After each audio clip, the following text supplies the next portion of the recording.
नमस्कार, BK prime Hindi में आपका स्वागत है। हम आज अ, आदित्य बिरला सन लाइफ ईएमसी के मैनेजमेंट से बात कर रहे हैं। ए बालाजी, महेश पाटिल जी, हमसे बात करने के लिए बहुत बहुत धन्यवाद। 2023 के आउटलुक के बारे में चर्चा हो रही थी थोड़ी देर पहले। तो पहले सवाल आपसे, एक्विटी मार्केट में सबसे बड़ा क्वेश्चन आई थिंक 2023 में लोग पूछ रहे हैं, निवेशक पूछ रहे हैं कि ये आउट परफॉर्मेंस जो 2022 में नज़र आया, ये 2023 में क्या ये जारी रहेगा या कंसोलिडेशन नजर आएगी? नहीं, आपको 2023 में ऐसा देखना चाहिए मार्केट का और इकोनॉमी का। ब्रॉड लेवल इकोनॉमिक ग्रोथ में ये साल शायद अच्छा ही होना चाहिए, क्योंकि जो लास्ट 2-3 साल से गवर्नमेंट का स्पेंडिंग के हिसाब से जो इकोनॉमिक ग्रोथ जा रहा है, और जिस हिसाब से लास्ट 4-5 महीने से और मे भी 6 महीने से आप क्रेडिट ग्रोथ का अपटेक दो देख रहे हैं, ये सब में अगर मिलकर देखते हैं, clearly we see a buoyancy to continue in 2023। दूसरा एक एक्चुअली द मैक्रो फैक्टर्स में अगर इन्फ्लेशन के हिसाब से जो इंटरेस्ट रेट हाइक साइकिल जो लास्ट पूरा साल देखा हुआ, एक्चुअली ये साल interest rate hike cycle peak हो सकता है। उससे मतलब है that interest rate incremental hike मेरे साथ और छोटा होकर उसके बाद फ्लैट हो जाएंगे, which again should be of supportive of the broad economic growth. आने वाला बजट में भी मेरे हिसाब से ग्रोथ का फोकस शायद ज़्यादा होएंगे from the spending point of view. From market point of view ये हमेशा इससे सोच के चलना चाहिए, क्योंकि मार्केट में हमेशा जो ग्रोथ के हिसाब से डिस्काउंट करते हैं। आवर ओन बिलीफ इज इस साल जो इंटरेस्ट रेट का जो बढ़ा हुआ है और मार्केट का अर्निंग जो है, इसके साथ अगर मिलकर देखते हैं, having scene significant out performance coming in equity market, having scene interest rates having gone up this year, अगर दोनों मिलकर देखेंगे तो क्लियरली इक्विटी में हम लोग के हिसाब से जो अकोमुलेशन फेस हो सकते हैं इस साल, और फिक्स्ड इनकम में थोड़ा अपॉर्चुनिटी आ सकता है, especially investors point of view. But overall basis पे India as an economy should continue to have the buoyancy in the overall momentum में। महेश जी, अगर हम फ्लोज देखेंगे तो डोमेस्टिक में क्लियरली स्ट्रॉन्ग फ्लोज रहा हुआ है, पर्टिकुलरली लास्ट ईयर में। और buy on dip approach I think बहुत सारे इन्वेस्टर्स अभी समझते हैं। क्या ये अप्रोच 2023 में भी सेंस बनेगा, ये बाय ऑन डिप अप्रोच? और कौन से सेक्टर्स में आपको लगता है कि पॉजिटिविटी रहेगा 2023 में? सो 2023 में मार्केट रिटर्न्स जो है विल बी मोर मॉडरेट, इसमें बोल रहे हैं कि हाई सिंगल डिजिट, और अर्निंग्स ग्रोथ जो है कंपनीज़ की, निफ्टी की अर्निंग्स ग्रोथ वो लगभग 14-15 मिड टीन्स के आसपास रह सकती है। और हालांकि ये साल जैसे कंसोलिडेशन होगा, market returns will be more moderate, but long term outlook है इंडिया का। लॉन्ग टर्म जो इंडिया की जो ट्रेजेक्ट्री है जीडीपी ग्रोथ, वहाँ पे हमें काफ़ी पॉजिटिविटी दिख रही है। और इंडिया काफ़ी टाइम के बाद से लग रहा है कि India will be in a trajectory of Fairlie reasonably high growth for a longer period of time.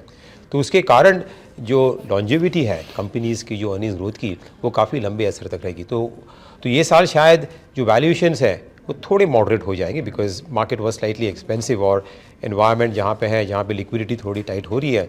But आगे जाके हमें लग रहा है कि कंपनीज़ की अर्निंग्स ग्रोथ 13-14% रह सकती है अगले 3 साल के लिए। तो मार्केट आपको लंबे तरफ से उतना रिटर्न देगा।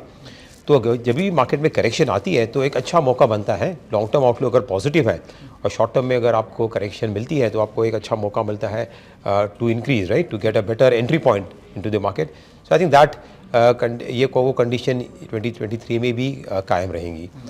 और अगर सेक्टर्स की बात करें जहाँ पे हमें पॉजिटिव आउटलुक है, बैंकिंग एंड फाइनेंशियल एक सेक्टर है जहाँ पे काफ़ी अच्छा किया है अभी लास्ट 6 महीने में, और आगे भी नेक्स्ट ईयर ऑल्सो अच्छी ग्रोथ दिख रही है अर्निंग्स में। क्रेडिट ग्रोथ भी ठीक ठाक है। बैंक्स की जो मार्जिन्स है, नेट इंटरेस्ट मार्जिन्स, वो भी इम्प्रूव हो रहे हैं। ओवरऑल कॉस्ट जो है एनपीएस काफ़ी मात्रा में कम है, और वैल्यूएशंस रीजनेबल है। तो बैंकिंग एंड फाइनेंशियल एक थीम अच्छी लग रही है। कंजम्पशन आई थिंक इम्प्रूव होगा, because specially rural consumption government का फोकस रहेगा ये बजट में रूरल इकोनॉमी में। और काफ़ी टाइम के बाद अभी दिख रहा है कि रूरल वेजेस जो है वो इम्प्रूव हो रहे हैं।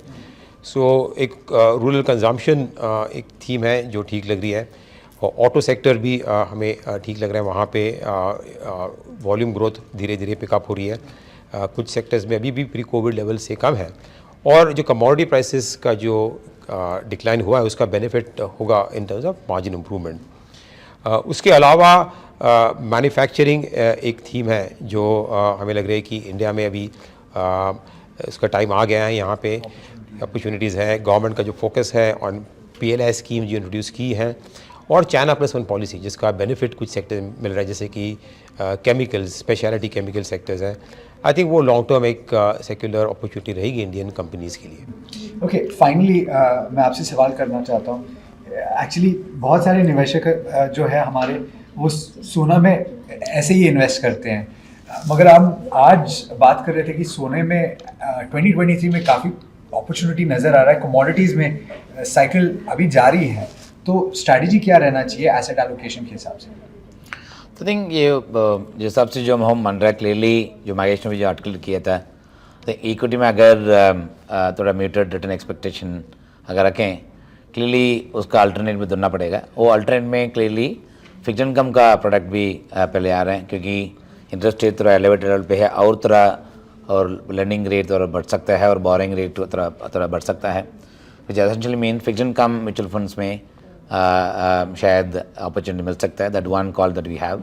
सेकेंड, असर लोकेशन के हिसाब से देखें, clearly this year asset allocation fund which is basically invest in equities में डालते हैं और फिक्स इनकम में डालते हैं और गोल्ड एंड सिल्वर में डालते हैं। गोल्ड एंड सिल्वर का भी इस साल में बुलिश का ही आउटलुक है, given the fact the dollar which has been strengthening for last 1.5 years, उनका तरह वीक होने का चांसेस बहुत है। अगर वो बेस में देखते हैं, is something gold and silver other commodities should also firm up. अगर सब मिल के आप देखते हैं, क्लियरली इक्विटी के अलावा fix income becomes in somewhat attractive, then gold and silver also could be asset class, could be owned, but इसके कैसे प्ले करेंगे, ये through asset allocation fund. So that's the way I think investors can play. Investors आपको ज़्यादा directly invest करेंगे तो उसका taxation से हिसाब से देखते हैं, mutual fund will become a little more attractive from that angle. Therefore asset allocation fund becomes the key. Absolutely. Thank you so much, gentlemen. धन्यवाद आपका हमसे बात करने के लिए। धन्यवाद। Stay tuned to BK Prime.